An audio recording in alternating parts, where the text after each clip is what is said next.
Hello বন্ধুরা, আজকের এই গল্পে আপনাদের সবাইকে স্বাগতম।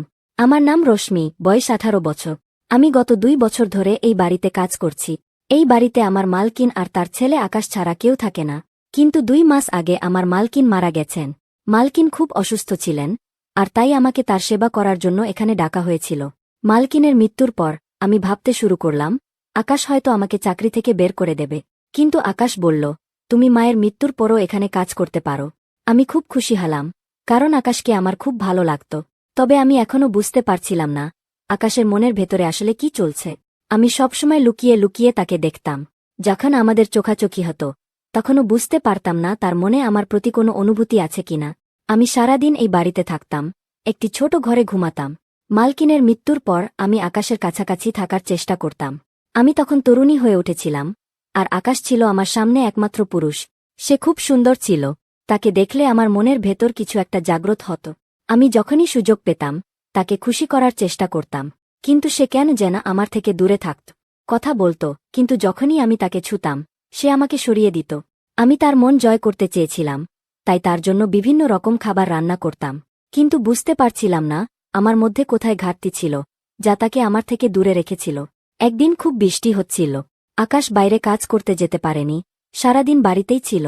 রাতে আমি তাকে বললাম, আকাশ, আমি খুব ভয় পাচ্ছি।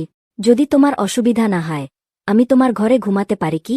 আকাশ বড় বড় চোখে আমার দিকে তাকিয়ে রইল। বুঝতে পারলাম সে হয়তো আমাকেও ঘরে রাখতে চায়, কিন্তু বলতে পারছে না।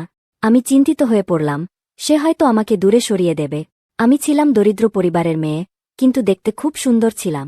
আমার এই সৌন্দর্য আমার জীবনের বোঝা হয়ে উঠেছিল, কারণ আমি যখনই নিজের শরীর দেখতাম আমার মনের মধ্যে কিছু একটা করার ইচ্ছা জাগত। আমি স্কুলেও যাইনি, তাই আমার জীবন নিয়ে কি করতে চাই তা বুঝতেও পারছিলাম না। আমার মাও এই কাজ করতেন, কিন্তু এখন আর করতে পারেন না। বাড়ির আর্থিক অবস্থার কারণে মা আমাকে তার জায়গায় কাজ করতে পাঠিয়েছেন। এখানে থাকার জায়গা, খাবার আর 15,000 টাকা মজুরি পেতাম। আমি বাড়ির সব কাজ করতাম, মাঝে মাঝে মা বাবার সাথে দেখা করতে যেতাম, কিন্তু খুব একাকী লাগত। আমি এমন একজনকে চাইছিলাম যে আমাকে ভালোবাসবে। আমার বয়সের কারণেই হয়তো এমন লাগছিল। আকাশ আমার সবচেয়ে কাছের মানুষ ছিল, তাই তাকে বলেছিলাম, আমি তোমার ঘরে ঘুমাতে চাই। মনে মনে তাকে নিজের করে নিতে চেয়েছিলাম। আকাশ কিছুক্ষণ চিন্তা করে বলল, ঠিক আছে, তুমি আমার ঘরে ঘুমাতে পারো। আমি আকাশের ঘরে ঢুকে ভাবছিলাম কোথায় শোবো। আকাশের পাশে বসলাম। সে বলল, তুমি বিছানায় শুতে পারো, কিন্তু একটু দূরে থেকো, অথবা চাইলে মেঝেতেও শুতে পারো। আমি সরাসরি বিছানায় শুয়ে পড়লাম। বাইরে খুব ঠান্ডা ছিল। আকাশ কম্বল মুড়িয়ে একপাশে শুয়েছিল। আমি অপেক্ষা করছিলাম সে কিছু করবে কিনা, কিন্তু সে নড়ল না। আমি তার হাত ধরে বললাম, আমার খুব ঠান্ডা লাগছে। সে কিছুক্ষণ চুপ করেছিল। তারপর আমি তার উপর চড়ে বসলাম। তার চোখ বড় বড় হয়ে গেল, হৃৎপিণ্ড দ্রুত বেজে উঠল। আমি বললাম, আমি আর একা থাকতে পারছি না। আমি তাকে চুমু খেতে শুরু করলাম। সে ভয় পেয়ে যাচ্ছিল। তারপর আমি তার শার্টের বোতাম খুলতে লাগলাম। হঠাৎ তার সারা শরীর দেখেই চমকে উঠলাম। আমার হাত পা কাঁপতে লাগল। আমি ভাবতেও পারিনি এমন কিছু দেখব। আমি দ্রুত ঘর থেকে বেরিয়ে গেলাম। বৃষ্টিতে ভিজতে ভিজতে দৌড়াতে লাগলাম। পাগলের মতো দৌড়াচ্ছিলাম, চোখের সামনে সবসময় সেই দৃশ্য ভাসছিল। যখন বাড়ি পৌঁছালাম মা দরজা খুলল। আমাকে দেখে অবাক হয়ে গেল। বাবাও এসে বলল, কি হলো মা, এমন অবস্থায় কেন এলে? মার আগে বলল, একটা তরুণী মেয়েকে কাজ করতে পাঠাতে মানা করেছিলাম, দেখো এখন কি হলো। আমি দ্রুত নিজের জামা ঠিক করতে লাগলাম। আমার বুকে সবকিছু দৃশ্যমান ছিল। আমার চুল এলোমেলো হয়ে গিয়েছিল। কেউ আমাকে এমন অবস্থায় দেখলে ভাবত আমার সাথে কিছু খারাপ ঘটেছে। আমার বাবাও জিজ্ঞাসা করলেন কি হয়েছে, কিন্তু আমি কিছু বলতে পারিনি। নিজেকে সামলে রাতের দিকে ভাবতে বসেছিলাম এবং স্মৃতির পাতা উল্টাচ্ছিলাম।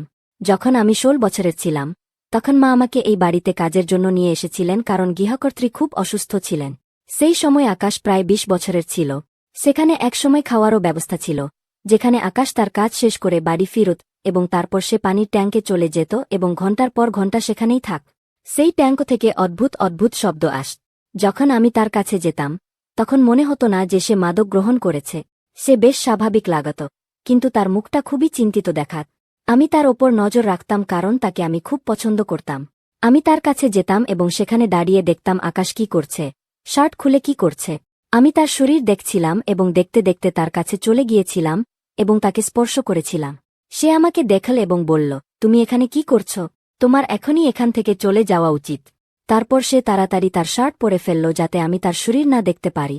তারপর সে আমার দিকে ফিরে বলল, তুমি এখানে কি করছ? কেন আমাকে স্পর্শ করেছ? সে রাগান্বিত হয়ে বলছিল, কিন্তু আমি তার চোখে প্রেম দেখতে পাচ্ছিলাম। তারপর আমি তাড়াতাড়ি তার কাছে গিয়ে তাকে চুম্বন করলাম। আমি বললাম, আমি তোমাকে খুব মিস করছিলাম, তাই তোমাকে দেখতে এসেছি। সে আমার আকস্মিক চুম্বনে ভয় পেয়েছিল এবং বলল, এটা সব কি? তারপর সে আমার হাত ধরল। তখন তার নিঃশ্বাস খুব দ্রুত চলছিল। সে আমার হাত ধরল এবং আমাকে বাইরে টেনে নিয়ে গেল। তারপর সে বলল, রশ্মি, কখনো এই ট্যাঙ্কে আসার সাহস করো না। এরপর সে আমাকে ট্যাঙ্ক থেকে বের করে নিয়ে গিয়ে দরজা বন্ধ করে দিল। আমি সেখানে দাঁড়িয়ে থেকে দেখছিলাম। আমি বুঝতে পারছিলাম না আমার সাথে কি ঘটছে। যখন আকাশ বাইরে এল, তখন সে বড় বড় চোখে আমাকে দেখছিল। আমি তার চোখে অপরাধবোধ দেখতে পাচ্ছিলাম। সে আমাকে তার কাছে ডেকে বলল, দেখো, এটা ঠিক নয়, তুমি আমার থেকে দূরে থাকো। এরপর থেকে আকাশ যখনই আমার দিকে তাকাত, মনে হতো সে আমার প্রেমে পড়েছে। কিন্তু কেন জানি না, সে আমার কাছে আসতে পারছিল না। আমি তার কাছে যেতে চেয়েছিলাম, কিন্তু সে আমাকে কাছে আসতে দিত না। আকাশ আমাকে নিজে থেকে দূরে থাকতে বলত, কিন্তু বলা হয়, যখন কিছু করতে মানা করা হয়, তখন আমরা সেই কাজটাই করতে বেশি ইচ্ছুক হই।